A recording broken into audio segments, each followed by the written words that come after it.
Okay mga kapusoy, maayong adlaw sa atong tanan. So diha ato nakita nga ang atong talong medyo nindot na siya nga atimanon, nindot na siya nga atong gunahan tungod kay kini nga atong hambog sa atong garden nahilis na tungod sa sige nga ulan, sa gunson nga ulan. Ya ato na sige gunahan pud ang atong ding bakaron nindot sad siya tanawon. Unya gigunahan sad namo na ang kada punuan sa talong tungod kay nanapoy mga sagbot gagmay ganito rok. Kay aron sa inig abono ng talong walay lain nga makasuyop kung dili ang talong lang. Kay kung pasagdan nimo ng sagbot yan ang punuan sayang lang imong abono, makasuyop sa apil ang sagbot.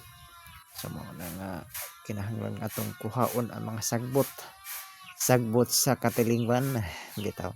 Mao na ang atong update sa atong talong karon. So diha naglimpyo ta ato nagigunahan. So daghang salamat sa pagtan-aw, paki-like, share, follow sa atong video. Bye bye, daghang salamat.